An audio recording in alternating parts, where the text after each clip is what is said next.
ஆச்சி மசாலா. எந்த சமையலும் ருசி தேடும் ரகசியம். 20 ரூபாய்.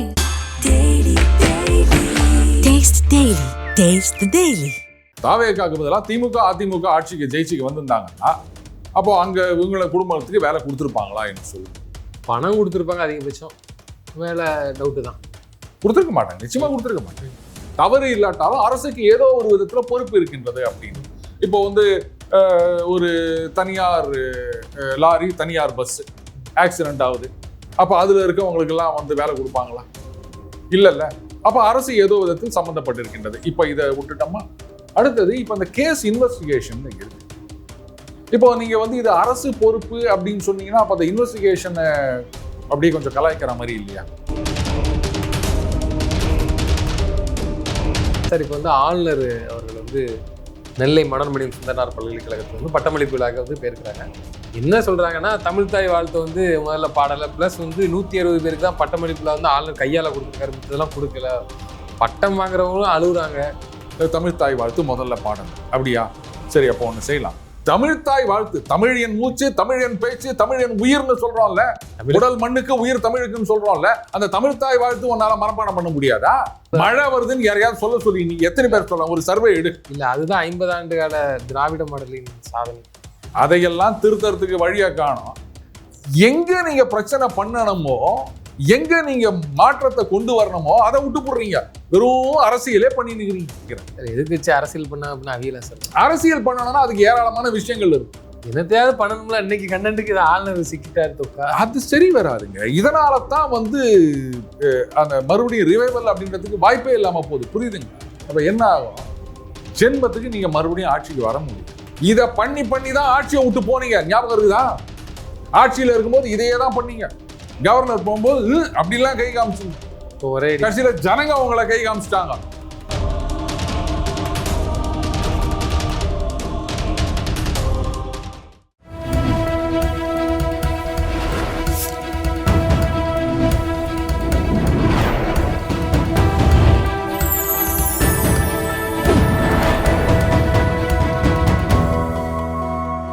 சேனல் 5 தமிழர்களுக்கு வணக்கம். இன்றைய நேர்கள் நம்மோடு பேச இருப்பது டெய்லி பஞ்ச் அருண் அவர்கள். சார் வணக்கம் சார். வணக்கம் ரூபன் சார். முன்ன மாதிரி இல்லாம ரொம்ப குரல்லாம் இப்போ ரொம்ப பலமா இருக்கு. நம்ம குரல் இனிமே அப்படிதான் இருக்கும். இன்னைக்கு என்னமோ ரொம்ப யார் ஆட்சியில் இருந்தாலும் போனாலும் நம்ம குரல் அப்படியே தான் இருக்கும். மக்களின் குரலாக ஓங்கி ஒலிக்கும். மற்றவங்கள மாதிரி சமயத்துக்கு ஏற்ற மாதிரி எல்லாம் மியாவ் அப்படின்றது, அதுக்கப்புறம் உருன்றது, அந்த மாதிரி எல்லாம் நம்ம கிட்ட கிடையாது. சார், இப்போ தாவேக அரசு இந்த மரணித்தவர்களுக்கு, அதாவது கூட்ட நெரிசலில் மரணித்தவர்களுக்கு அரசு பதவி வழங்கினாங்க. இதை நேற்று கோர்ட் தடை செஞ்சிருக்கிறாங்க. எப்படி பாக்குறீங்க? இந்த கேள்வியை கேட்காதன்னு நான் சொல்லியிருக்கேன். எப்படி பாக்குறீங்க? துரைமுருகன் மாதிரி சொல்லுங்க. இப்படிதான் பாக்குறேன், இப்படிதான் பாக்குறேன். சரியான கேள்வி கேட்டிருக்காங்க கோர்ட்ல. இப்போ நான் இன்னொரு சினாரியோ சொல்றேன். லெட் அஸ் சே இங்க திமுகவோ இல்ல அதிமுகவோ ஆட்சிக்கு வந்திருக்கின்றார்கள் அப்படின்னு வச்சுப்பாங்க. அப்போ இந்த மாதிரி வேலை கொடுத்துருப்பாங்களே? எனக்கு சொல்லுங்க. தாவேக்காக்கு பதிலாக திமுக அதிமுக ஆட்சிக்கு ஜெயிச்சுக்கு வந்திருந்தாங்கன்னா அப்போ அங்க இவங்களை குடும்பத்துக்கு வேலை கொடுத்துருப்பாங்களா? எனக்கு சொல்லுங்க. பணம் கொடுத்துருப்பாங்க அதிகபட்சம், வேலை டவுட்டு தான். கொடுத்துருக்க மாட்டாங்க, நிச்சயமா கொடுத்துருக்க மாட்டாங்க. ஸோ அப்போ தாவேக்கா இங்க ஆட்சிக்கு வந்ததுனால தான் அது கொடுத்துருக்காங்க. இது நமக்கு நல்லாவே தெரியுது. சரியா? சரி, பணம் கொடுத்துருப்பாங்க அப்படின்னு சொன்னா அன்னைக்கே விஜய் அவர்கள் கூப்பிட்டு கொடுத்தார். இப்போ இஷ்யூ என்னன்னா, என்னென்ன காரணங்களுக்காக அரசு வேலை? இப்போ கோர்ட்ல கேட்டிருக்காங்க, அரசு பேருந்துல விபத்து நடந்ததுன்னா அப்ப அந்த அரசு பேருந்துல தானே நடந்தது, அப்ப வேலை கொடுப்பீங்களா அப்படின்னு கேட்டிருக்காங்க. அப்ப ஏதோ ஒரு விதத்துல அரசுக்கு சம்பந்தம் இருக்கின்றது, அரசுக்கு பொறுப்பு. இப்போ அந்த லாக்அப் மரணம் அப்படின்னு சொன்னா அப்போ அந்த வேலை கொடுக்கணும்ன்றாங்க. அந்த மாதிரி அஜித் குமார் அவங்களுக்கு ஏதோ கொடுத்துருக்காங்க, அந்த மாதிரி ஏதோ இருக்குது. அப்போ அரசு ஏதோ தவறு இழுத்திருக்கின்றது, அரசாங்கத்தால் வரக்கூடிய தவறுக்கு கொடுக்க வாய்ப்பு இருக்குங்கிறீங்க. அப்படித்தானே ஒரு அர்த்தம் வருது. ஓகே. இதுக்கு முன்னாடி பாத்தீங்கன்னா மொழிப்போர் தியாகிகள் அவங்களுக்கு பென்ஷன் கொடுக்கறது இப்படி இப்படின்னு நிறைய கேட்டகரி இருக்குப்பா. பட் வேலை கொடுக்கறது அப்படின்னும் போது அரசுல ஏதோ தவறு நடந்திருக்கின்றது, அதனால கொடுக்குறோம் அப்படின்ற மாதிரி. அரசுக்கு தவறு இல்லாட்டாலும் அரசுக்கு ஏதோ ஒரு விதத்துல பொறுப்பு இருக்கின்றது அப்படின்னு. இப்போ ஒரு தனியார் லாரி தனியார் பஸ் ஆக்சிடென்ட் ஆகுது, அப்ப அதுல இருக்கவங்களுக்கு எல்லாம் வேலை கொடுப்பாங்களா? இல்லைல்ல. அப்ப அரசு ஏதோ விதத்தில் சம்பந்தப்பட்டிருக்கின்றது. இப்ப இதை விட்டுட்டோமா, அடுத்தது இப்ப இந்த கேஸ் இன்வெஸ்டிகேஷன் இருக்கு. இப்போ நீங்க வந்து இது அரசு பொறுப்பு அப்படின்னு சொன்னீங்கன்னா அப்ப அந்த இன்வெஸ்டிகேஷனை அப்படியே கொஞ்சம் கலாய்க்கிற மாதிரி இல்லையா? யார் பொறுப்பு, எதனால இது மாதிரி நடந்தது அப்படின்றது சிபிஐ விசாரணை செஞ்சுட்டு இருக்காங்கல்ல, இன்னும் முடிவு வரல.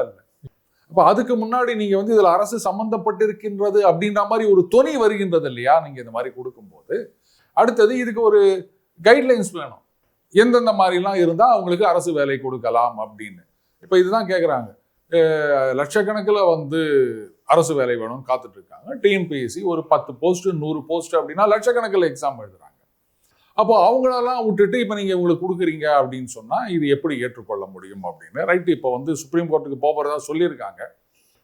எனக்கு என்னவோ இது சரின்னு தோணலை ரூபன். இந்த சென்ஸ் இந்த மாதிரி வேலை கொடுக்கறது அப்படின்றது ஏதாவதுனா உடனே அரசு வேலை, இது எப்படி ஏற்றுக்க முடியும்? அரசு வேலைன்றது நான் அந்த காலத்தில் வந்து ராஜா வந்து அப்படியே ரைட் இருந்தா அப்படி உனக்கு 10 கிராமம் கொடுக்குறேன், உனக்கு நான் பொற்காசு கொடுக்குறேன், 1000 பொற்காசு.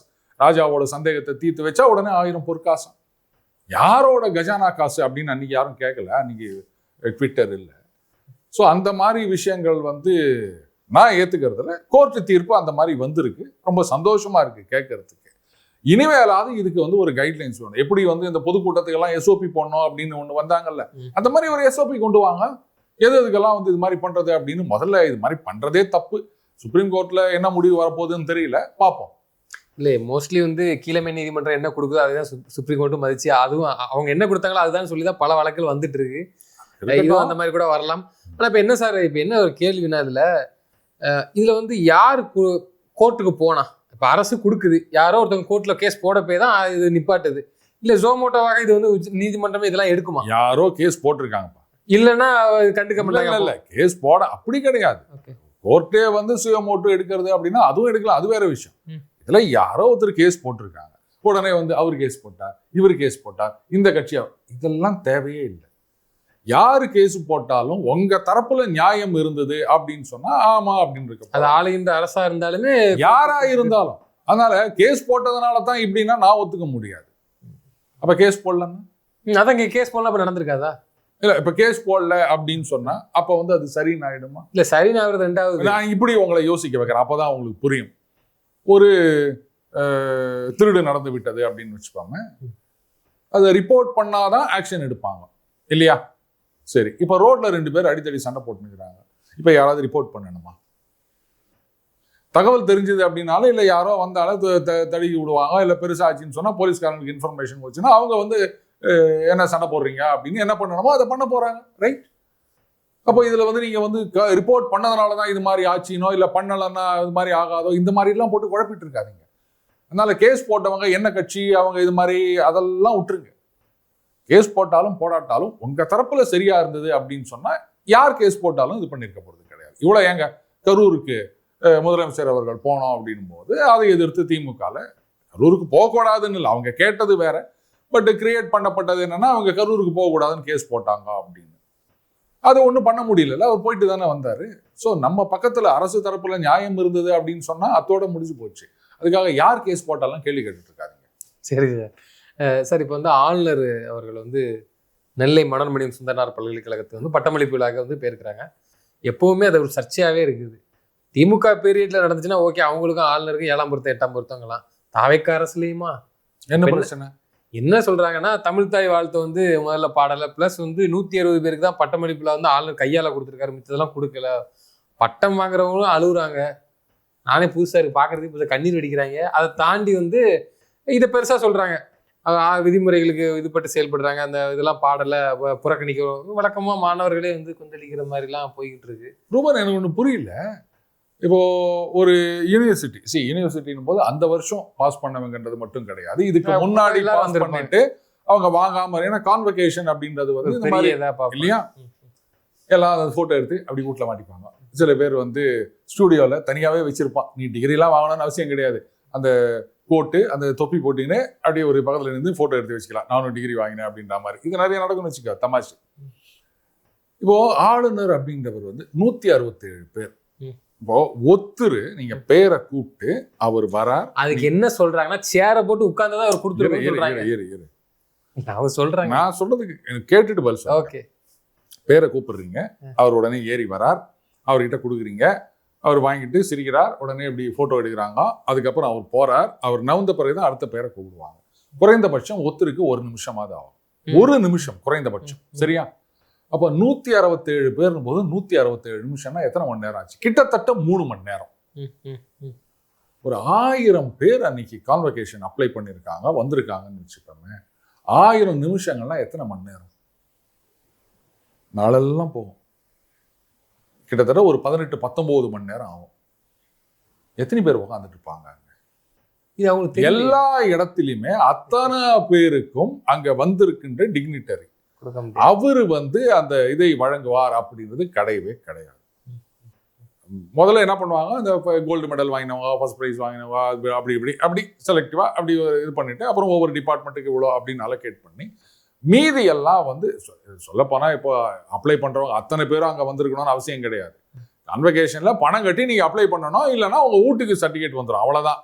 போட்டோ கூட நான் சொன்ன மாதிரி ஸ்டூடியோல வச்சு நீங்க எடுத்துக்கலாம் அந்த கவுனை போட்டு. இதெல்லாம் ஒரு இஷ்யூவா? இதெல்லாம் போயிட்டு பெருசு பண்ணிருக்கிறீங்க, எல்லாருக்கும் கொடுக்கலன்னு. அங்கதான் சந்தேகம் என்ன வருதுன்னா, திமுக ஆட்சியில இருக்கும் பொழுது இது போன்ற நடக்கிறது திட்டமிட்டே நடக்கும். ஏன்னா கட்சிக்காரங்க அந்த லோக்கல் எல்லாம் உள்ள போய் சொல்லிடுவாங்க. ஏன்னா அந்த பட்டம் வாங்கும்போது இந்த ஏதாவது அல்சாட்டியம் பண்றது வேணுக்குன்னு நான் இவர் கையால வாங்க மாட்டேன், அது பச்சையா தெரியும். கரெக்ட் இல்ல? அது கவர்னர் கையால வாங்க மாட்டேன்னு சொல்லலாம் நடந்திருக்குல்ல. இப்ப நாங்க வாங்கி ஆகணும் அழுறாங்க. இது என்னையா இது? ஆச்சரியமா இருக்குல்ல. அவர் கொடுத்தாதான் நான் வாங்குவேன் அப்படின்னு இது என்ன அர்த்தம்? அது இல்ல. அப்ப அதான் இப்ப புரியல. இப்ப சேர் போட்டாது உட்கார்ந்துதான் ஆளுநரை கொடுக்க சொல்லுங்க, நாங்க அவர் கையாலதான் வாங்குவோம் அப்படின்னு. எத்தனை மணி நேரம்? இது எதுக்கான வேலை? இந்த மாதிரி நான் என்ன சொல்றேன்னா, 1000 பேர் அப்ளை பண்ணிருக்காங்கன்னு வச்சுக்கோங்களேன். ரைட்டு, கவர்னர் சேர் போட்டு உட்காந்தே கொடுக்குறாரு, இல்ல நின்றுட்டே கூட கொடுக்குறாருன்னு வச்சுப்போம். அது வரைக்கும் வாங்கினவங்களும் வெளில போகக்கூடாது, வாங்காதவங்களும் அங்கேயே உட்காந்து நிற்கிறோம். இப்ப நான் சொன்ன கணக்குப்படி பாத்தீங்கன்னா கிட்டத்தட்ட 18-19 மணி நேரம் ஆகும். எல்லாரும் அசியமா உட்காந்துருப்பீங்களா? இல்ல இப்ப சந்தேகம் வருதா வரலையா? அப்ப இதுவும் திமுகவுடைய வேலை தான். இது திமுகவுடைய வேலைன்னு நீங்க ஏன் சொல்றீங்க? இது யாரோட வேலையா ஒன்னா இருக்கலாம்? சரி, ஏதோ ஒண்ணு. பட் இந்த வேலை எப்படி இருந்தாலும் இந்த கேள்வியை நம்ம கேட்கணுமா வேணாமா? 19 மணி நேரம் உட்கார்ந்து இருக்க முடியுமா அப்படின்னு கேட்டீங்கன்னா முடிச்சு போச்சு. நம்ம இதெல்லாம் யோசிக்கிறதே கிடையாது. ஆளுங்க கொடுக்கல சேர் போட்டு உட்காந்து கூட 19 மணி நேரம். ஒன்னாலேயே 1 மணி நேரம் இந்த சேர்ல உட்கார முடியாது. சார் கொஞ்சம் அப்படி நடந்துட்டு வந்துடுறேன் சார், போறேன். சபாநாயகர் அதிமுக பீரியட்ல சபாநாயகரை அடிக்க போனாங்க திமுக, அதை நம்ம பார்த்துருப்போம். அன்னைக்கு அவரே எந்திரிச்சு போனவரை நீ உட்கார்ந்தே அவனு பிடிச்சு உட்கார வச்சாங்களா? சொல்றேன். அந்த மாதிரி மைண்ட் செட்ல உள்ளவங்க தானே அவங்க. எப்படி ஒன்னா இருக்கட்டும், பட் இதெல்லாம் ஒரு இஷ்யூன்னு இது பண்றதே பெரிய தப்புன்னு அவங்க பண்றாங்க. பாத்தீங்களா? பண்றாங்கன்னா பண்ணிட்டு போட்டான், வேற எதுவும் கிடைக்கல அதனால பண்றாங்கன்னு வச்சுக்கோங்க. பண்றவங்களை பார்த்தா இப்படிதான் சொல்லணும். சரி, வேற மேட்டரே இல்லையா உனக்கு அப்படின்னு கேட்டுப்போம். ஓகே. இப்போ இந்த புரோட்டோகால்னு ஒன்று இருக்குல்ல, தமிழ் தாய் வாழ்த்து, அது பார்ட் 2 வருது. இந்த வேலை முடிஞ்சோடனே இதுல ஒன்றும் செல்ஃப் எடுக்கலன்னு அடுத்த கட்டமா போறாங்க. ஸோ இது அமைச்சர் தாவைக்கா அமைச்சர்கிட்ட கேள்வி கேட்கும்போது இந்த மாதிரி ஆளுநர் தமிழ் தாய் வாழ்த்தை புறக்கணிக்கிறார், இல்லை பாடலை அதுக்கப்புறம் லாஸ்டா கொண்டு வராங்க அப்படின்றதுக்கு அவர் சொல்றாரு ஆளுநர் போக்கும் சரியில்லை, இதுக்கு நாங்க ஆதரவு தெரிவிக்க மாட்டோம், அது கண்டிப்பா அது மாற்றப்படக்கூடிய விஷயம் தான் சொல்லிட்டு அவர் நேக்க தப்பிச்சிருந்தாரு. ஆனா அடுத்து இதை தூக்குறாங்க. அவர் எப்படி இது எனக்கு அது ஒரு ஏதோ தேடி பிடிச்சி எடுத்துட்டு வந்த மாதிரி ரூல்ஸ் இதான் சொல்லுது, தமிழ் தாய் வாழ்த்தை எதை பாடணும், இதெல்லாம் நீ எப்படி பாடணும். அந்த சென்ட்ரல் கவர்மெண்ட்ல சமீபத்துல ஒரு கிளாரிபிகேஷன் கொடுத்திருந்தாங்க. அதை படிச்சியானா இது வரைக்கும் நீ கொஞ்சம் நஞ்சம் யோசிச்சு வச்சிருக்கிறத கூட புரியாது. அது எப்படி குழப்பி ஒரு சர்க்குலர் கொடுக்கணும் அப்படின்னா அது அதிகாரிகள்லாம் கை தேர்ந்தவர்கள். அதுல இதுதான் சொல்லுது அப்படின்னு நீ கரெக்டா சொல்லிட்டியானா, அதை பாருங்க இந்த லைன்ல இப்படி இருக்குது அப்படின்னு சொல்லிட்டியானா உனக்கு நான் 1000 பொற்காசு பரிசு கொடுக்குறேன். ஏன் சார் அவ்வளவு குழப்பமா இருக்கு? ஐயா, நீ அதை படிச்சு பாரு, என்ன சொல்ல வராங்கன்னே தெரியாது. இதுதான் கவர்மெண்ட் கெஜெட்னு சொல்லுவாங்க. அதுல என்ன இருக்குன்னு யாருக்குமே தெரியாது. அது மாதிரி குழப்பறதே தான் சில அதிகாரிகளுடைய வேலை. இந்த சர்க்குலரை படிச்சுட்டு நான் போயிட்டேன். இதுக்கு ஒவ்வொருத்தரும் ஒவ்வொரு மாதிரி அர்த்தம் கொடுத்துருந்தாங்க. முதல்ல மாநில பாடல், அப்புறம் வந்தே மாதரம், அப்புறம் ஜனகணமன அப்படின்னு தேசிய கீதம் அப்படின்னாங்க. இன்னும் சில பேர் என்ன சொன்னாங்க, தேசிய கீதம் முதல்ல பாடிட்டு கூடவே இன்னும் சில பேர் ரெண்டும் ஒரே சமயத்து. எப்படி ஒரே சமயத்துல ரெண்டுத்தையும் பாட முடியும்? இப்படி ஆளாளுக்கு ஒரு அர்த்தம் கொடுத்துருந்தாங்க. யாரு தவறுது இந்த மாதிரி சர்க்குலர் கொடுக்குறது? அதிகாரிகள் அப்படிதான் பண்ணுவாங்க. எந்த அதிகாரி இல்ல மேல இடத்துல இருந்தே ரூல் இதுதான் வந்திருக்கு அப்படின்னு சொல்லி காமிக்கிறாங்களே. நீங்க இதை விடுங்க, ஒவ்வொரு ஸ்டேட் கவர்மெண்ட்லயும் ஜிஓ அரசாணைன்னு போடுவாங்க. தமிழகத்துல கூட அதுலயும் பாத்தீங்கன்னா ஆங்கிலத்துல இருக்கிறது தான் தமிழ்ல சப்போஸ் சொதப்பிடுறா ஆங்கிலத்துல இருந்தது தான் செல்லும் அப்படின்லாம் வேற சில ரூல் 2 கொடுப்பாங்களா, மேல ஆங்கிலம் இருக்கும் கீழே தமிழ் இருக்கும். முதல்ல ஆங்கிலம் வந்துடும், தமிழ் பின்னாடி அதான் ரைட்டா. இதுல இந்த மாதிரி வந்ததுன்னு சொன்னா இதுக்கு கிளாரிபிகேஷனுக்கு நிறைய வரும். பே கமிஷன் ஒண்ணு இருக்கு. பே கமிஷன் ரிப்போர்ட் வந்துச்சுன்னா அனாமலி கமிட்டின்னு ஒண்ணு போடுவாங்க. எதுக்குடா அப்படின்னு நம்ம ஆளுங்க எல்லாம் அண்ணாமலை கமிட்டி அப்படின்னு பே கமிஷன்ல கொடுத்துருப்பாங்க. அதுல ஏகப்பட்ட குளறுபடிகள் இருக்கும். அதை தீர்த்து வைக்கிறதுக்கு ஒரு கமிட்டி போடுவாங்க. அப்புறம் எதுக்கு நீங்க பே கமிஷன் வைக்கிறீங்க? நீங்க பாருங்களேன், எல்லா பே கமிஷன் போதும் ஒரு அனாமலிஸ் கமிட்டின்னு ஒண்ணு போடுவாங்க. குழு போட்டு அந்த குழுக்கு ஒரு குழு போடுவாங்க பாத்தீங்களா? ஆமா, அதை தான் நான் கேட்கிறேன். அதனால அதை விடுங்க. இப்ப இஷ்யூ என்ன? தமிழ் தாய் வாழ்த்து முதல்ல பாடல, அப்படியா? சரி, அப்போ ஒண்ணு செய்யலாம். இனிமே யார் இந்த மாதிரி எல்லாம் கோரிக்கை வைக்கிறாங்களோ அவங்கெல்லாம் எம்எல்ஏ பதவி ஏற்றுக்கொள்வதற்கு முன்னாடி அந்த கட்சியை சார்ந்தவர்கள் அப்படி கேமரா முன்னாடி நின்று தங்கு தடை இல்லாமல் தமிழ்த்தாய் வாழ்த்து பாட வேண்டும். அப்போதான் நீங்க பதவி ஏத்துக்கலாம். இல்லாட்டா நீங்க ராஜினாமா பண்ணிட்டு வேற யாருக்காவது கொடுத்துட்டு போயிருங்க அப்படின்னு அந்த கட்சியில எந்த கட்சி இதுக்காக கோஷம் போடுறாங்களோ அவங்க இந்த மாதிரி ஒரு சட்டத்தை கொண்டு வாங்க. அந்த கட்சியில அவ்வளவு படிப்பறிவு இல்லாதவங்களா இருக்காங்க. படிப்பறிவில் இது பாட்டறிவு. இது கூட இல்லையே. தமிழ்த்தாய் வாழ்த்து, தமிழ் என் மூச்சு, தமிழ் என் பேச்சு, தமிழ் என் உயிர்னு சொல்றோம்ல, உடல் மண்ணுக்கு உயிர் தமிழுக்குன்னு சொல்றோம்ல, அந்த தமிழ்த்தாய் வாழ்த்து உன்னால மனப்பாடம் பண்ண முடியாதா? அதை ஒழுங்கா தப்பு இல்லாம பாட முடியாதா? அதை பாடணும்னு சொன்னா நீ உடனே என்கிட்ட சண்டைக்கு வருவியா?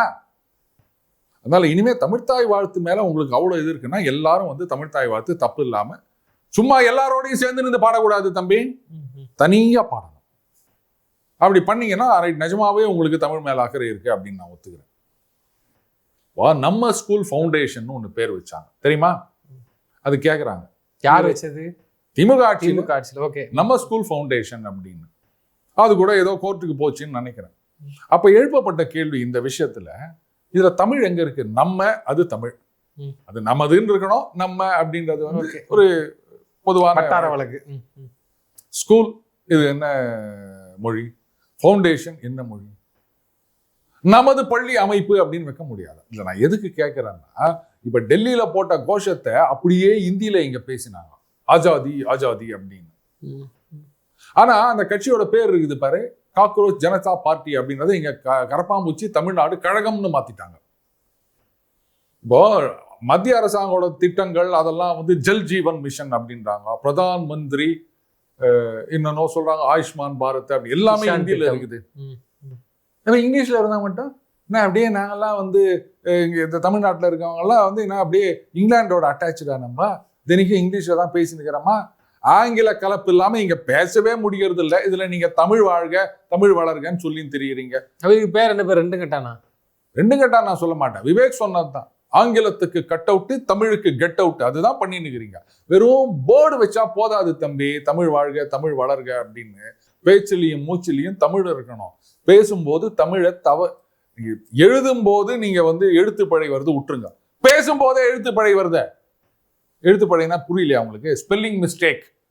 புரியுது. பேசும்போதே லகரம் லகரம் லகரம் அது மூணுத்தையும் ஒன்னா சேர்த்து குழப்பிதான் நம்ம பேசினுக்கிறோம். தமிழின் சிறப்பெழுத்து ழகரம்னு சொல்றோம். உலகத்திலேயே எந்த மொழியிலும் இல்லாதது ழகரம்னு சொல்றோம். மலையாளத்துல இருக்குது. அந்த ழகரத்தை இன்னைக்கு சரியா உச்சரிக்க முடியல. அதுக்கு என்ன சொல்ல போறீங்க? பழம்னா பழம்ன்றாங்க, பழம்ன்றாங்க. மழை வருது அப்படின்னா மழை வருது அப்படின்றாங்க. எங்க அண்ணாமலையான்னு பார்க்க வேண்டியதாக. அதுதான் மழை வருதுன்னு யாரையாவது சொல்ல சொல்லி நீங்க எத்தனை பேர் சொல்லலாம்? ஒரு சர்வே எடு. இல்ல, அதுதான் 50 ஆண்டு கால திராவிட மாடலின் சாதனை. என்ன பண்ற? அந்த பீப்புள்ஸ் வாய்ஸ்னு போறீங்கல்ல, போயிட்டு ஒரு 50 பேர்கிட்ட மழை வருது அப்படின்னு சொல்லுங்க. அதுல எத்தனை பேர் மழை வருதுன்றாங்க, எத்தனை பேர் மழை வருதுன்றாங்கன்னு பாருங்க. அதையெல்லாம் திருத்தறதுக்கு வழியா காணும். அதை விட்டுவிட்டு நீங்க என்னடானா தமிழ்த்தாய் வாழ்த்து தமிழ்த்தாய் வாழ்த்துன்னு எங்க நீங்க பிரச்சனை பண்ணணுமோ, எங்க நீங்க மாற்றத்தை கொண்டு வரணுமோ அதை விட்டு போடுறீங்க. வெறும் அரசியலே பண்ணிருக்கிறீங்க. இப்படி இருந்தா தமிழ் எங்கப்பா வளரும்? போர்ட்ல மட்டும்தான் இருக்கும்னு நினைக்கிறேன். எதுக்கு அரசியல் பண்ண அப்படின்னா அவியல சார். அரசியல் பண்ணணும்னா அதுக்கு ஏராளமான விஷயங்கள் இருக்கு. ஆனா அதை விட்டுட்டு இங்கே அரசியல் பண்றது. ஏன்னா நீ இப்ப கேள ழகரம் சரியா உச்சரிக்கணும்னு சொன்னா ஐய அதை கஷ்டப்படுங்கன்னு போயிடுவாங்க. என்னத்தையாவது பண்ணணும்ல. இன்னைக்கு கண்டென்ட்டுக்கு இதை ஆளுநர் சிக்கிட்டாரு தொக்கா. அது சரி வராதுங்க. இதனாலதான் அந்த மறுபடியும் ரிவைவல் அப்படின்றதுக்கு வாய்ப்பே இல்லாம போகுது. புரியுதுங்களா? எந்த விஷயத்துல குரல் கொடுக்கணுமோ, எந்த விஷயத்துல போராட்டம் பண்ணணுமோ அங்க பண்ணணும். அதை விட்டுட்டு இதையே நீங்க பண்ணிட்டு இருந்தீங்கன்னா அப்ப என்ன ஆகும்? ஜென்மத்துக்கு நீங்க மறுபடியும் ஆட்சிக்கு வர முடியாது. எத்தனை நாளைக்கு இதையே பண்ணிட்டு இருக்க போறீங்க? நீங்க இதை பண்ணி தான் ஆட்சியை விட்டு போனீங்க. ஞாபகம் இருக்குதா? ஆட்சியில இருக்கும்போது இதையே தான் பண்ணீங்க. கவர்னர் போகும்போது அப்படிலாம் கை காமிச்சிங்க. கடைசியில ஜனங்க உங்களை கை காமிச்சிட்டாங்க. நீங்க அவர் வந்து சிஎம் இப்படி கை காமிச்சார் அப்படின்னீங்க, நீங்க கவர்னருக்கு என்ன கை காமிச்சீங்க? இப்ப மக்கள் உங்களுக்கு என்ன கை காமிச்சாங்க? இன்னும் அதையே தான் பண்ணிட்டு இருக்கணுமா? அதாவது இப்படி இந்த மாதிரி T20ல ஆடி பார்த்துட்டோம், தோத்து போயிட்டோம். அப்ப அடுத்த மேட்ச்ல என்ன பண்ணணும்? அதே மாதிரியே நாங்க ஆடுவோம் அப்படின்னு, அப்ப அதே மாதிரியே தான் தோத்து போவீங்க. சொல்லி கொடுக்குற ஆள்ல உங்களுமே 2 பேர் தான் கேட்டுப்பாங்க. நம்ம என்ன இதான் வேலையா? விலையில ஆலோசனை தெரிஞ்சுக்கிட்டு சார். இப்போ தனுஷ் அவர்கள், அவர் பிறந்த நாள் அதுமா நேற்று முந்தானதெல்லாம் பயங்கரமான ஸ்பீச் மேடைகள்ல எல்லாருக்கும் அரசியல் ஆசை, எல்லாருக்கும் தப்பு ஒன்றும் கிடையாது. யாருக்குன்னா அரசியல் ஆசை வரல, யாராலும் முதல்வர் அமைச்சரா ஆகலான்னு கூட ஆசைப்படலாம். இப்போ அவரும் களத்துக்கு வர மாதிரி தான் இருக்கு. இந்த சமிக்கைகள், அந்த பேச்சுக்கள் எல்லாம் வந்து விஜய் பேசுற. அடுத்து ஏதாவது படம் ரிலீஸ் ஆகுதா வருது? எனக்கு தெரியும், நான் சினிமா பெருசா பாக்குறது இல்லை. ஓகே. அதாவதுங்க இன்னைக்கு வந்து சினிமா ஓடணும் அப்படின்னா 2 விதங்கள் இருக்கு. நீங்க நல்லா கவனிச்சு பாருங்க ரூபன், அது அவங்களா பண்றாங்களா இல்ல தானா அந்த பனம்பழம் உட்கார காக்காய் விழுந்ததா எனக்கு தெரியல. எந்த ஒரு படம் ரிலீஸ் ஆகிறதுக்கு முன்னாடியும் ஏதோ ஒரு பிரச்சனை தலை தூக்குது. ஒன்று அந்த ப்ரெஸ் கான்ஃபரன்ஸ், ஏதாவது அந்த ரிலீஸ் அப்படின்வாங்க, அதில் யாராவது ஒருத்தர் இடக்கு முடக்கா கேள்வி கேட்பாரு, உடனே அதை பற்றி எல்லாம் பேசுவாங்க. இல்லை யாராவது ஒருத்தர் இல்லை இது சரியில்லை அப்படின்னு கேஸை போடுவாங்க, அதுக்காண்டி இந்த படத்தை போய் பார்ப்பாங்க. ஏதோ ஒரு இஷ்யூ, எந்த ஒரு படம் அப்படின்னாலும் ஏதோ ஒரு பிரச்சனை வந்துட்டே தான் இருக்குது. அது எதனால அப்படின்றது எனக்கு தெரியல. இது ஒன்று. அடுத்தது சரி விடுங்க, வேணாம், இல்ல வேண்டாம் விடுங்க. இந்த சினிமா அரசியல் அப்படின்றது வந்து சத்யராஜ் ஒரு படம் நடிச்சிருப்பாரு.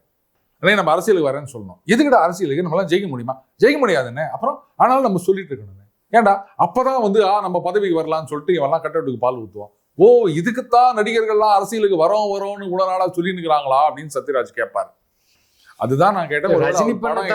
ரஜினி பண்ண தப்ப இவர் பண்ணுவாரா என்ன? அது எனக்கு தெரியாதுங்க. அவர் பண்ணது தப்பா சரியா அதுக்கெல்லாம் நான் சமிக்கே முதல்ல காட்டக்கூடாது. ஒண்ணு நமக்கு அரசியலும் தேவையில்லைன்னா நம்ம படத்தை மட்டும் நடிச்சுட்டு போனோம். அவர் எத்தனை வருஷமா சமிங்கை எல்லாம் காமிச்சிருந்தாரு, காமிச்சிட்டு நீங்க மூக்கரப்பட்டு கிடக்காருல, இது தெரியாது. என்ன பண்ண முடியும்? இப்போ என்ன அவர் படம் என்ன ஓடாமையா போயிடுது? இல்ல இன்னைக்கும் அவர் மறுபடியும் அரசியலுக்கு வருவார் சொல்லாம இருக்கு சொல்றவங்க என்ன குறைஞ்சா போயிட்டாங்க? இன்னும் நம்பின சில பேர் இருக்காங்கல்ல. அப்புறம் அந்த மாதிரி தான் காலம் பூரா இது மாதிரி சொல்லிட்டே இருக்க வேண்டியதுதான். திரு ரஜினி அவர்கள் வந்து அவரும் ஆசைப்பட்டார், நானும் அரசியலுக்கு வந்துருக்கேன். இப்போ அவரே சொன்னார், நான் முன்கூட்டியே வந்து 2000 வந்திருக்கணும், தப்பு பண்ணிட்டேன், வந்திருந்தா கூட நம்ம யார் தடுத்தாங்க? நீ போய் தடுத்தியா? நான் பேசி முடிச்சுக்கிறேன் அப்படிலாம் அவரே சொன்னாரு. இப்போ அவரால் சாதிக்க முடியாத தன் மருமகனை வைத்து இல்ல இன்னொன்னு என்ன சொல்றாங்கன்னா, திமுக தான் இயக்குது, விஜய் ஓட்டை பிரிக்கிறதுக்கு உதயநிதி தான் வந்து தூண்டி விடுறாரு. வேறுப்பா இதெல்லாம் வேலைக்கு ஆகாதுப்பா. சரி சிம்பிளான ஒன்று சொல்லிட்டா. இப்போ இந்த ஊர்ல வந்து என்ன சொல்றது, சாயங்காலத்தில் நிறைய தொழிலாளர்கள் ஆஃபீஸு அதெல்லாம் இருக்குது. அதனால சாயங்காலத்தில் ஒரு டீ மசால் வடை சாப்பிடலாம் அப்படின்னு நிறைய பேர் இருக்காங்க. ஆனால் இங்கே ஒரு மசால் வடை டீ கடையே இல்லை அப்படின் போது நீங்கள் ஒரு கடை ஆரம்பிச்சிங்க அப்படின்னு சொன்னால் நல்ல கல்லா கட்டும். அந்த தெருவில் போய் மசால் வடை கடை போட்டால் நிறைய வருதுடா அப்படின்னு சொல்லிட்டு கடை 10 கடை போட்டிங்கன்னா அந்த ஒரு கடையில் இருக்கிறது ஒன்றா மற்ற கடைக்கு ஸ்பிளிட் ஆகும். ப்ரொவைடட் உங்கள் மசால் வடையும் நல்லா இருக்கணும். மசால் வடை நல்லா இல்லை அப்படின்னு சொல்லி கடையை மட்டும் போட்டிங்கன்னா கல்லா கட்ட முடியாது, இழுத்து மூடிட்டு தான் போனோம். இது நான் மசால் வடைக்கு தான் சொன்னேன். ஏன்னா அவர் ஏதோ இந்த இட்லி கடைலாம் ஏதோ பண்ணாங்களாம், அதே மாதிரி மசால் வடையை வச்சு நான் சொல்லிட்டேன். போதுமா? தெளிவாக விளக்கமாக சொல்லிட்டீங்க, போதும் சார். தொடர்ந்து எங்கள் கருத்துக்களை பயந்தமைக்கு நன்றி. நன்றி ரூபன்.